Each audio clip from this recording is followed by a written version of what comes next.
నెల్లూరు జిల్లానే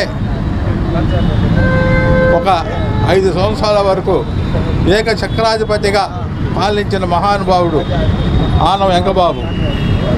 సోమశిల డ్యాము ఈరోజు మనకు తాగేదానికి నీళ్లు లేకుండా ఇబ్బంది పడుతున్న రోజుల్లో ఆయన పాత మంచి ఐడియాతో సోమశిల డ్యాముని ఏర్పాటు చేసి దాని ఓపెనింగ్ కార్యక్రమం చేయటం మన నెల్లూరు ప్రజలకు తాగునీటి దాహం తీర్చిన పెద్దలు ఆనం వెంకబాబు గారు.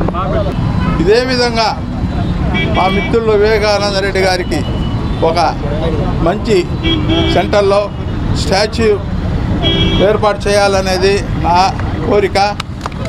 దీనికోసం మున్సిపాలిటీ వాళ్ళతో మయూరి ముందుగా దాని గురించి మాట్లాడి జయంతి సందర్భంగా వారి గురించి ఒక విషయం గుర్తు చేసుకుని రాబోయే జనరేషన్స్కి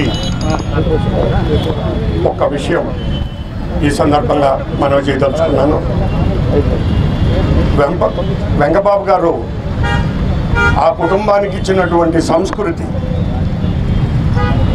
ఇవాళ తల్లిదండ్రుల్ని గౌరవించే రోజులు, పూజించే రోజులు కరువడుతున్న సందర్భంలో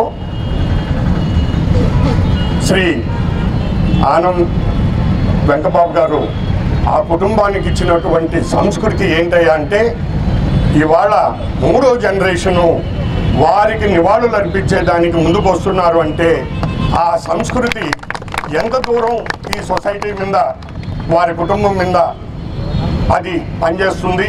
అలాంటి సంస్కృతిని ఇచ్చినటువంటి ఆ పెద్ద మనిషి ఆ కుటుంబంతో మేమందరం ఒకరిగా ఉండడం, ఇది రాబోయే జనరేషన్స్కి ఈ సంస్కృతిని, భారత సంస్కృతిని, ఈ పెద్దలు మనకిచ్చినటువంటి ఈ గౌరవాన్ని మనం కొనసాగించాలని చెప్పి ఆ 3వ జనరేషన్ అందరికీ మరొక్కసారి, 3వ జనరేషన్ అందరికీ మరొక్కసారి నేను మనవి చేసుకుంటూ